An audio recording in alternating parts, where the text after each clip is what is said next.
Welcome to this Sunday's virtual class in the Brigham Young University's Family History Library at Provo, Utah. Today's class is Finding Your Ancestors' Descendants. Our presenter is James Tanner. We appreciate his preparation and willingness to share his knowledge on this subject. We'll now turn the time over to James. Well, we are going to look about finding your ancestors' descendants. And this particular presentation is going to be based primarily on FamilySearch.org. It is one of the few programs that I'm aware of that will show you all your descendants from back to whatever living people from wherever they are. And it's a very interesting process, and we'll get right into it. First of all, just kind of to get us oriented as to what all this means, is that your ancestors' descendants are your cousins. And you have the second, twice removed, 3 times removed. Well, the further you go back with great grandparents, the more removed they are from you. They're direct line of descendants. In other words, their children, their children's children, and their children's children. Obviously, if you're one of the descendants of a great grandparent, it doesn't matter how many descendants they have. That's still your great grandfather. You just share that person, that great grandparent, with as many descendants as they are. And then we'll kind of get an idea of what we're talking about when we're talking about numbers of descendants.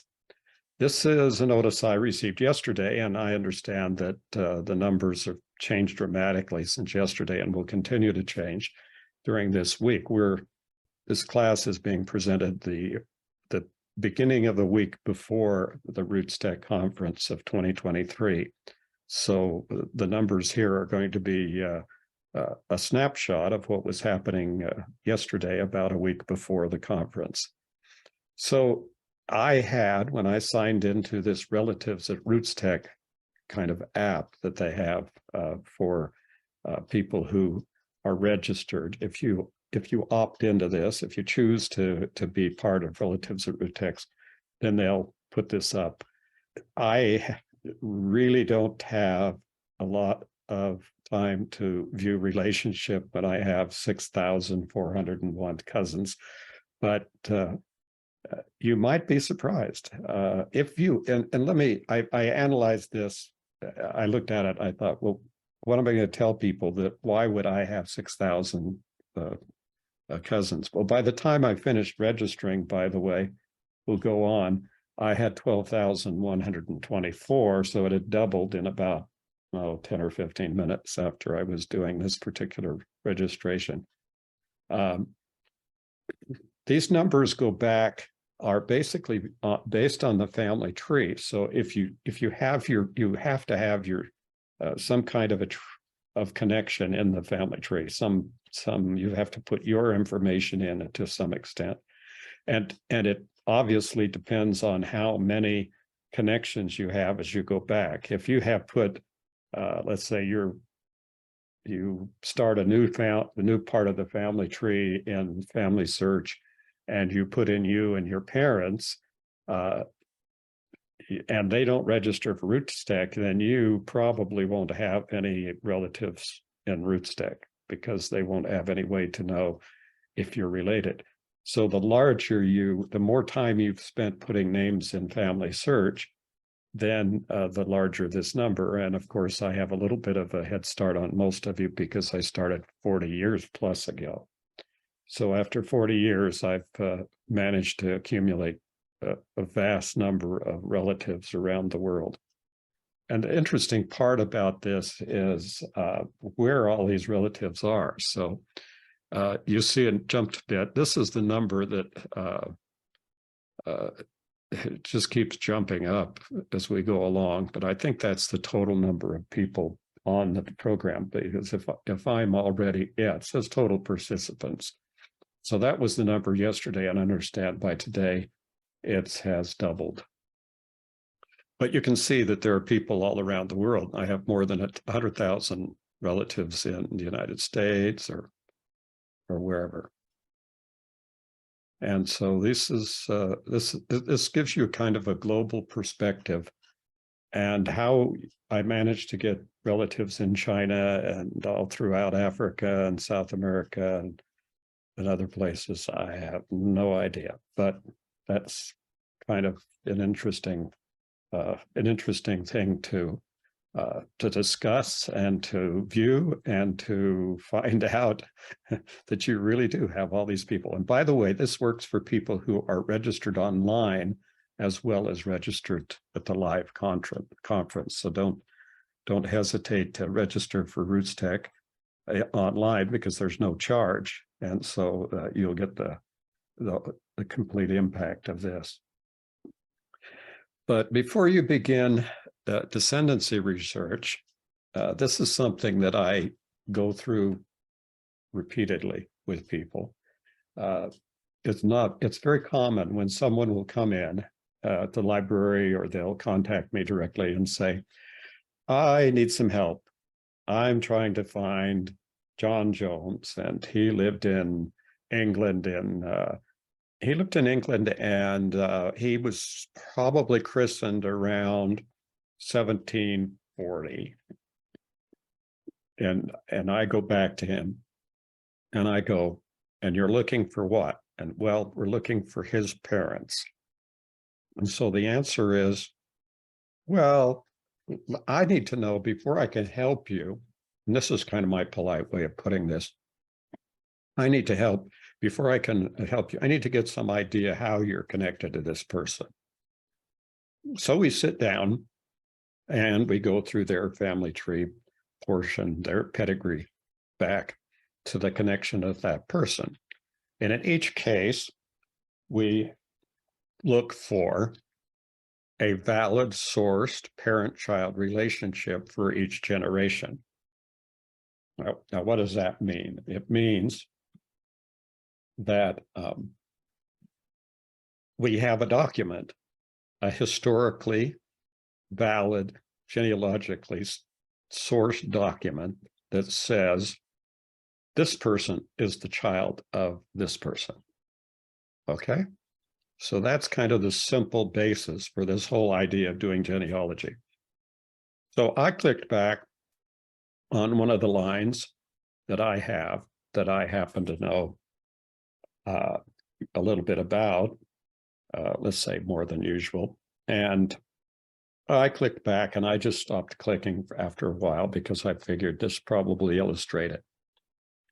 So if I'm clicking back on this line, which is the Morgan line, and the Morgans, first of all, kind of give you a background of this. Morgan is one of the top 5 most common names in Wales.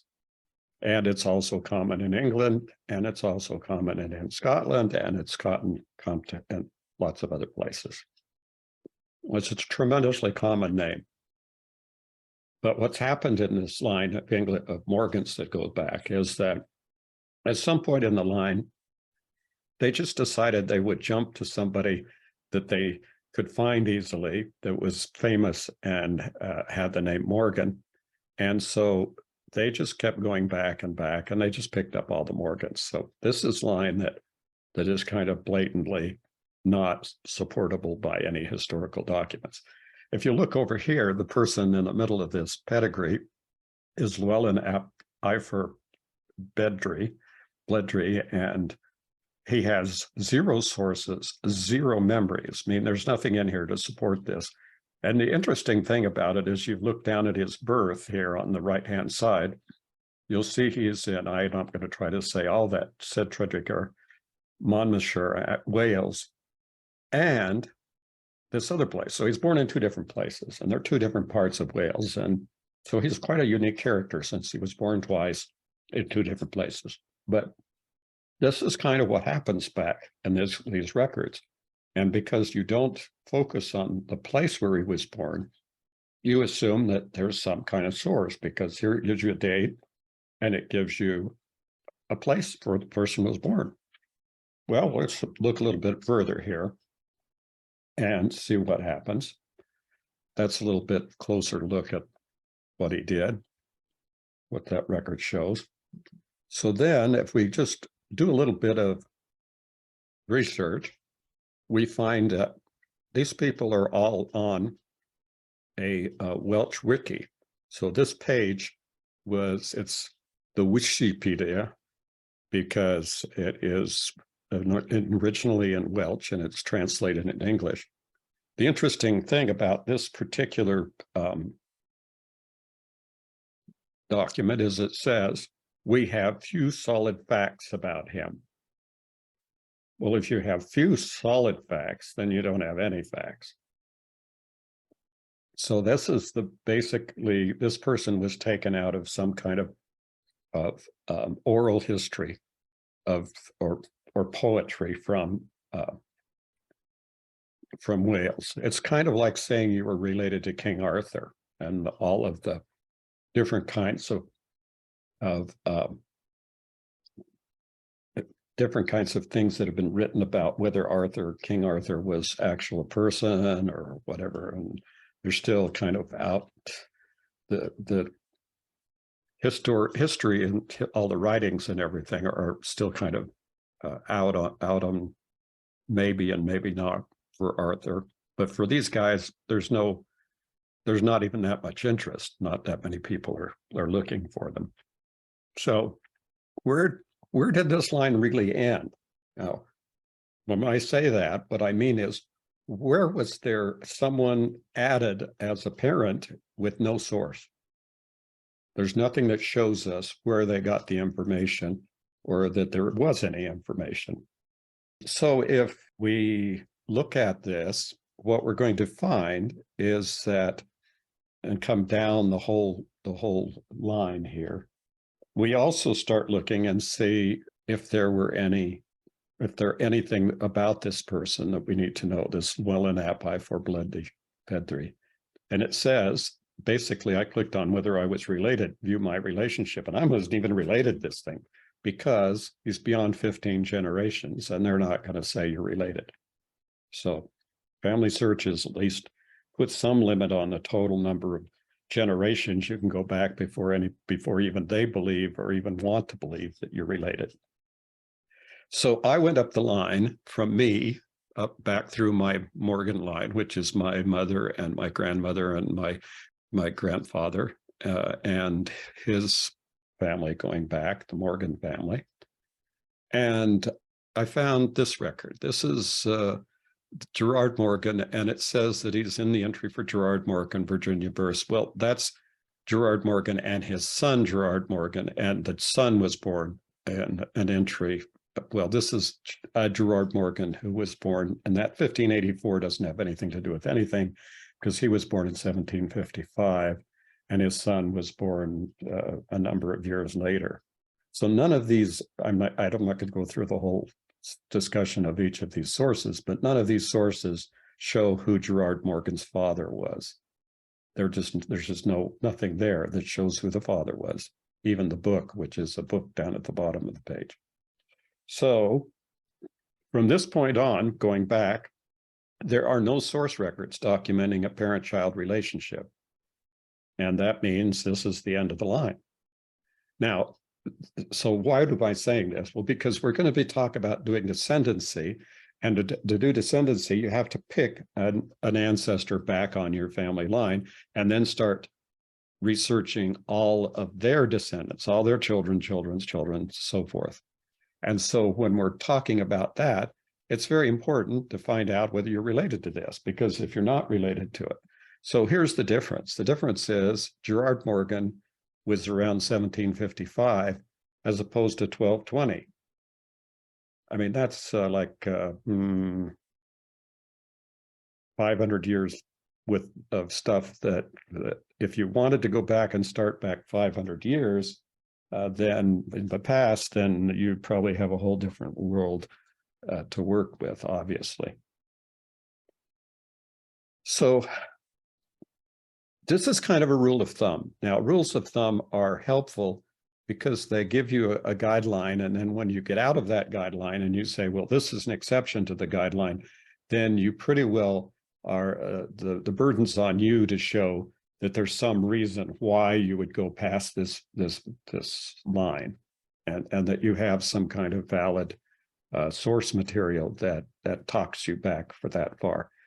And going back in time, you'll find that most of the pedigrees, especially those on the Family Search family tree, really end before the 1700 AD. There's relatively few of the thousands and thousands of possibilities. You realize, of course, that as you go back in time, it's a geometric progression of all your ancestors. It's 2, 4, 8, 16, 32, 64, 120, 128, 256, 512, etc. 512 and 1024 ancestors. And then if you take all their descendants, then you can begin to see why I have that many relatives on the RootsTech website. So when you have all those numbers, and and a lot of that research has been done, and there's all those people in the family tree, then you really do have that many relatives, and you really are related to all those people. And it's very interesting to be be related to all that many people, but it's only interesting because there's really no way that you can be, culturally in the United States, it's almost impossible to claim that you have fifth cousins that you're familiar with, unless it's just somebody you happen to work with or go to school with. So anyway, make sure you're related. Make sure as you go back in time that you're actually related to the person that you're going to start with, unless you just want to research random families. If you really don't care if you're related to the person and you just want to go back and take some famous person, decide to find out all the people that are descendant from them, then that's one thing. But that's not doing your own genealogy. That's just doing genealogy for somebody random out there. This opens up a whole question, because a lot of people have spent a lot of time working on people that go back on royal lines and other lines that go back very much further than even that 1200 AD figure. And the question is, all of that is pretty much been done. All that genealogy is all you're doing when you get back past a certain point, and that's about 1500, is you're just copying genealogies that have been created previously in books or manuscripts or whatever. You're not really doing any actual research. You're not turning up historical documents. You can. That is possible. And there are some people, and there are people who have done that, and they're the ones who are compiling the royal families of Europe or wherever. And they're the ones that sit in the libraries over in Europe and actually go through all the old records and reconstruct this stuff. But if you really want to know, there's already on Family Search, there's a section under the search tab called genealogies.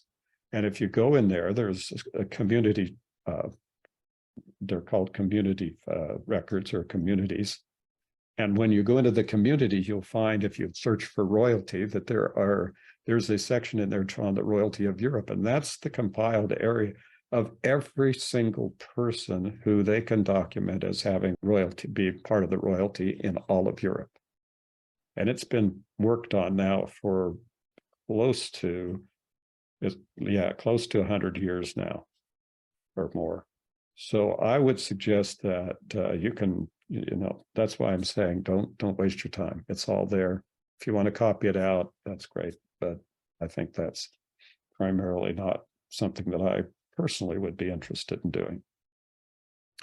An additional other thing is, don't ever get obsessed with researching just one record, one person, or one family. This can happen whether you're going back in time or coming forward in time doing descendancy research. Many times, I get involved with people who say, oh, I have been looking for this marriage record now for 25 or 30 or 40 years. And I go, well, do you not think they were married? And they say, well, yeah, they had 5 kids. Well, why are you looking for a marriage record? So genealogy is a very interesting subject. It's interesting to pursue, but when you start getting fixated and obsessed with one individual or one record, that goes beyond the whole concept and scope of genealogy.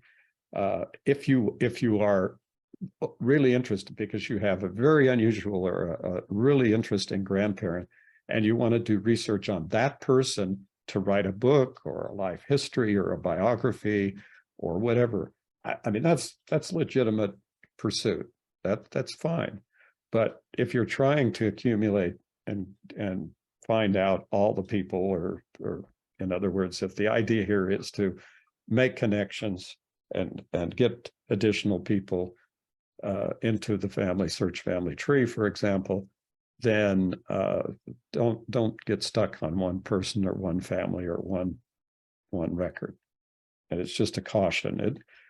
It's just you make up your own mind what you want to do, but I found that people who do that generally have stopped doing any other research, or primarily are focusing on this one thing. And I think, and another problem that I see is that we have a concept out there called cluster research, which says that you look for the whole family and all the relatives, and you do as much research on the environment and the culture and the context and the history of the area in order to develop the idea of this person. But ultimately, it comes down to that same question that I mentioned earlier is, and the way I do it with the rules of genealogy is, if you're looking for a death record, and the answer is, do you think the person's still alive? And of course, the answer is no. And so the answer I have back is, then why do you want to spend so much time on that one record? So now we begin with the descendancy view on FamilySearch.org. This is an option. And I'm not aware of other programs that provide this option. And the reason why they don't provide the option are very simple, because they have your own family tree. This is a unified, collaborative family tree, and they simply only have the research that you particularly have done. And so unless you've managed to do descendancy research on your own family tree, on one of the other programs, that's all you're going to see. You're never going to see people when everybody else has added that information in over the last 100 plus years. And we're getting up to about 125, almost close to 130 years of genealogy behind this, or being part of this family search family tree. And so this is a lot of people, and it has a lot of information. And I kind of get a little bit put off by people who constantly look at the negative side and say, oh, this information isn't correct, or this one isn't correct, or whatever. And the answer is no, but the vast amount of this information in the billions of people that are on this record now is sourced and record. There's hundreds of thousands of sources that go into this program every year, telling us where these people were and what they were. And if and to focus on the negative aspects or the questions or the limitations of it is not productive. So looking for descendants is no different than looking for your ancestry. This type of research can be also viewed as filling in the blanks on your family pedigree. If you go back, traditionally, pedigrees went back on your surname. So if you were a Tanner, then you went back on your Tanner line, and that was it. That was your pedigree. You never looked at the wives. You never looked at the children or the siblings of anybody. And that was the way that these pedigrees were put together. And so you just, you knew who you were because you were a Tanner, or you were a Smith, or you were a Jones, or a Peterson, or a Robertson, or whatever. And so that's how you identify. The concept of expanding that and adding in all the people, including all the descendants of all the people, is really kind of an innovation with the family search family tree as it's now evolved. And so this is something that has not ever been done in any kind of organized way in the past, other than an occasional descendancy book. So, for instance, people would go together and pick out a famous or prominent ancestor and then do all the descendants of that ancestor. When I was young, these are the things that we had in our home. We had different descendancy books about the Tanner family, books about the Oversons and Jarvises and other people. And they went back to a remote ancestor, usually one that they could conveniently characterize, and then attempted to copy down and document all of the descendants. Now, this is, when I say that, the reason is very simple, because one other thing you ought to do when you go back to your remote ancestor and see if you're going to choose this one as your person you're going to, and I'll give you some ideas here today on how you're going to choose that person. But when you go back to that remote ancestor, you better find out if somebody's already done a descendancy book about them, if there is a book. And I have here the Bryants. And the interesting thing about it is that there is a Bryant book. And you would think, oh, the Bryant book. Well, maybe all that information, maybe we just copy all that information in here. Well, basically what you're seeing here is what was copied out of the book. Most of this came out of the Bryant book, whether or not the people attributed that, but this is where this information ultimately came from and was collected from. So the answer is, what else is there? So let's start out with some kind of parameters where it would make it a possible thing to do and not run you into, somebody from Wales. So, by the way, AP means the son of. So when you're in Wales, that's just a patronymic, marker of. So so-and-so app so-and-so is the son of so-and-so. So we want to start, you want to choose an ancestor who lived no earlier than the last half of the 18th century. And that's the reason is that you don't want to get back before into the 1700s. Now, technically, for example, in England, parish registers go back to 1538, and there's always this challenge of it's trying to find the person all the way back to that 1500 date, and occasionally you'll find somebody who was rich or famous or part of the nobility, and they would be able to go back further. But that, like I said, when you get to a certain point, you cease doing genealogical research and you're simply doing historical research into documents that were created at the time. And there's no real any other validity in those names back then, because they just put them in. So you never know where they came from, because there are very few of those are sourced, and they're not sourced in the way, except for royalty and a very few other people. So next you do is you look at the person's tree. So what we're going to do is, okay, we're going to choose John Bryant here, who was born in 1760. And I just make sure that this person is actually a person that lives and lived and is connected to you by the pedigrees. So I've gone through that process. I went and I verified that this was actually one of my relatives. And then I went through the process of making sure that the information on this person was correct. And as a matter of fact, I'm still in that process. And I've added another dozen or so sources to this particular person. So now I'm pretty well satisfied that this person is somebody that I am related to. So what's the next step is to view his tree. And that's a selection here in Family Search. And then you can go over here and choose Descendancy.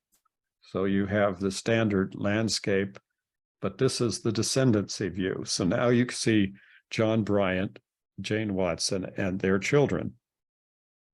So now you're on your way. This is the start. And one thing that you, when you get here, then the next thing you want to do is choose how many generations of people that you want to look at. The program lets you choose up to 4 descendancy generations. So you can go out 4 generations. On somebody like this, you can go, it would depend on the person. So you may choose a person and they say, look at 4 generations of his descendants, and it shows 2 generations or 1 or none. That means that no one has ever done any research on that person's descendancy. Well, at least they've never put it into the family tree. And so you're out there doing some very basic research almost immediately. But if you actually choose a larger number, then what happens is, let's say I choose 3 or 4. Well, if you choose 2, you've already got 2 showing, so that's not going to do anything. If you choose 1, you're just going to have John Bryant and Jane Watson. But if you choose 3 or 4, you're going to have a few more. And this is the case where I chose 3 generations. So first of all, there's a little bit of what happens here. Of course, we have some ways of expressing these generational changes. You see the little arrows that are up by people. The arrow by a person means that they have a marriage record or somebody they're married to. And so each time you click on an arrow, it'll turn down and you'll get either one person or a long line of people, depending on how many people. So every one of those is going to go down. Once the line moves over, it goes down a generation, and then it moves over and goes down a generation. And so basically, as you get down into this, it gets quite a bit complicated. And you kind of have to keep getting well oriented. Now, if I start going down this, I usually stop when the children of the people were born in the 1900s. So if you look down any of these are older ones because I started in 1760. If I'd started in 1830, I would only have to go through a few generations before I hit 1900. So there's a lot of reasons that I stop in the 1900s, and that's primarily because they end up being possibly being living people. And the second problem, of course, is that I figure if they're still living or their children are still living, it's their responsibility to find these people. I'm not going to spend a lot of time on people who are already who are living or who only recently died. So it's just, you have to make these kind of judgment things. This isn't anything that I'm telling you need to do or that I do. I'm just explaining how I do it and why I would do it, because there are enough people. As you can see from just the numbers I showed you at Rootstock, it would take me a long time to go through even one person's genealogy or the numbers of actual potential. When you talk about the number of ancestors going back and you get to 1,024, you have to understand that if every one of those got married, it would automatically double the number of people, and it would add another whole doubled line of ancestry. Okay, so there's your why it doubles each generation. But you're assuming that they had one child. Well, you're going to throw everything off when somebody has 10 or 12 children or has 3 wives and 25 children. And so those are the numbers that going descendancy numbers are vastly greater than the numbers of people if you go back in time. So those of us who have been doing genealogy for many, many, many years and have had ancestors in my family who have done genealogy for over 100 years, basically we are at what you would call brick wall or end of line on almost every line. There are very few lines to go back now.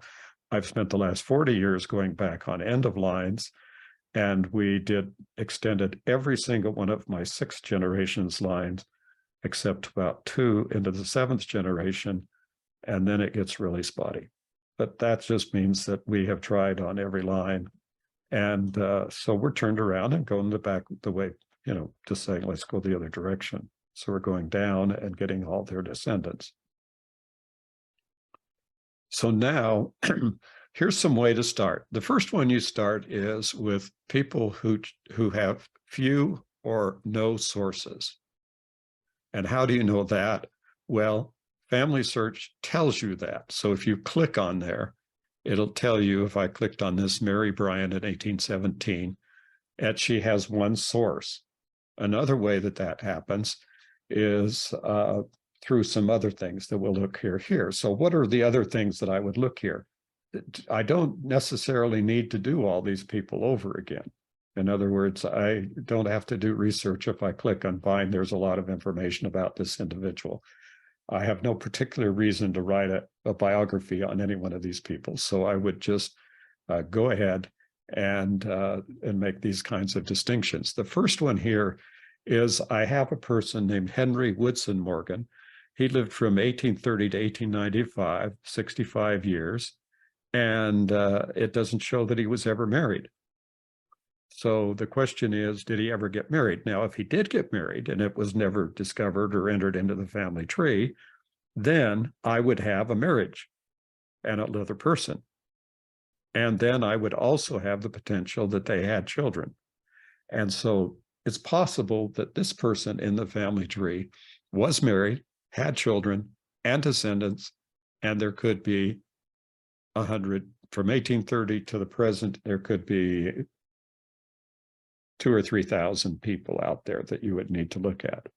So you can spend an awful long time just doing the descendancy research for one person from one remote ancestor or relative.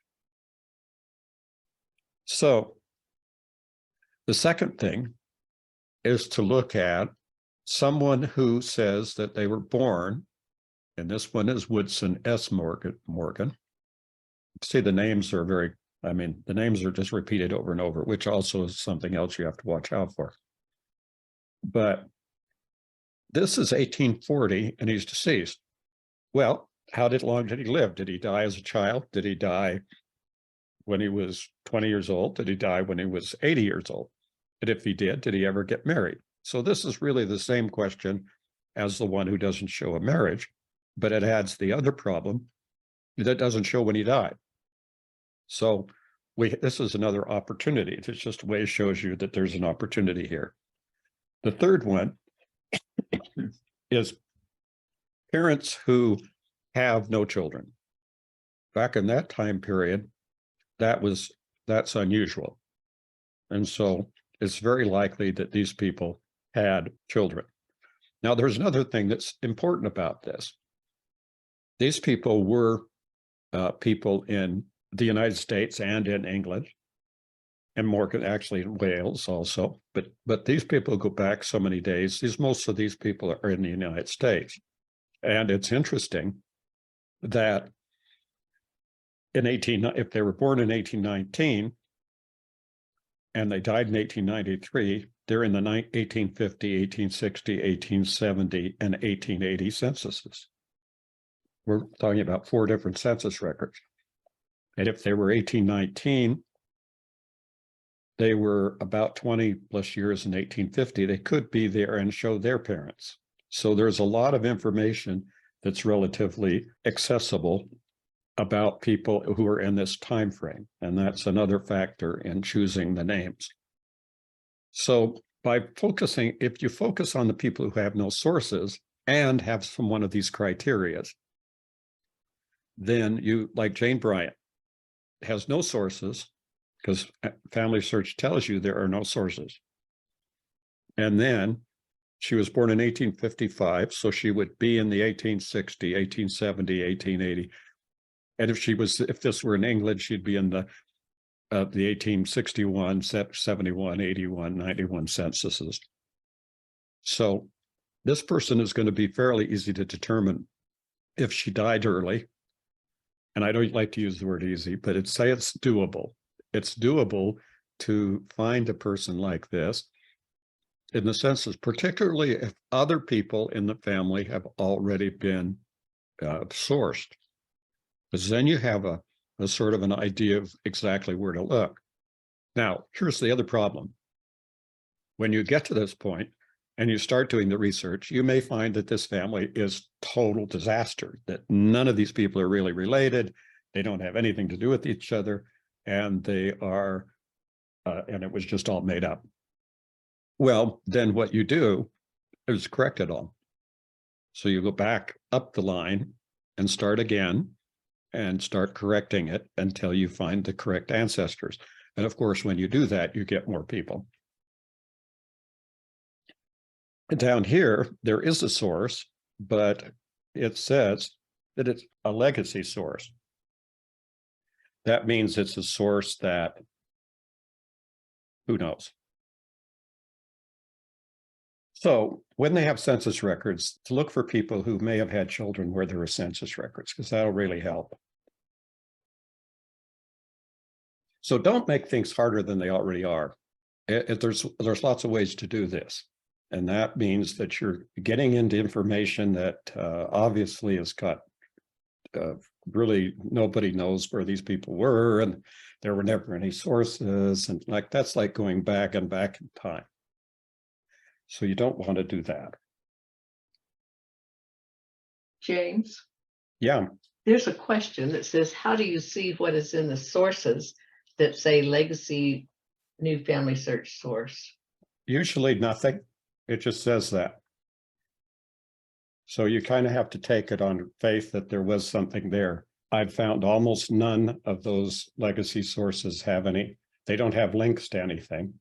And so you'd have to kind of look at that and see if there's a book or if there's some kind of other thing that might have that record. Okay.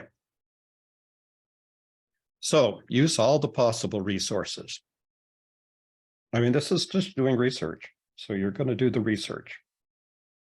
And frequently check to see if you are still related to the people you're researching. This is your little how am I related, view how I'm related kind of thing from Family Search. It'll show you exactly what kind of, what your relationship is. I would check this every time you make a choice. Every time you move, I would go back, and I do this just constantly because it's so easy to get off on a line and pick up somebody who doesn't turn out to be related. There's too many ways to even talk about that. It just happens. So you have to understand these people may never have married, or couples may never have had children. And that's, you can feel bad about that or not, but it's what happens. So usually the easiest way is you see the person died and was buried with the same name that they got born with. Then their maiden name on women never changed. With men, it may be more difficult because in English-speaking countries, we don't change the male's name at any time. So you may have to do some research all the way till the time that they're 80 years old or 90 or die. If they die with the same name and they don't show any spouse, then you probably didn't ever get married. And watch out for the same name, same person trap. Now, I got into one of these that was just absolutely complicated. Basically, what happened was that I found a person in England, and it turned out that I kept coming up with different wives' names. I kept coming up with different children's names. The wives' names were exactly the same, except the children always weren't the same. And I kept working on it. Finally, it occurred to me that I was probably dealing with two different people here, but everything kept coming up the same. And usually I look at the location, and the locations were exactly the same. And I kept thinking, well, did this guy get married twice? Is this, where's the second marriage? Anyway, for after all this was happening for quite a bit of research time, what happened was that they did have the same name. Here were two people with the same name. Oh, obviously, that's easy. They both had the same wives' names. Their children almost all had the same names. And then when I kept going, which got even more frustrating after a while, is I finally figured out that they lived next door to each other. So they lived in the same place, in the same neighborhood. So don't put it out of your mind that you're not going to get fooled by this same name, same person trap, because you're going to get them mixed up sometimes, and you'll get people in there that then start looking really strange when you start having children born the same year and things like that. So you just have to be really careful, because this comes up just continually. The bonus benefit of all this is that you're coming forward in time instead of going backward in time. And because you're going forward in time, there are going to be naturally more records than there were when you started out. And it's just like getting a child who's now born during the census years, or a child who's now born when there was civil registration in England, or any number of other things. So this is kind of how you get to that point.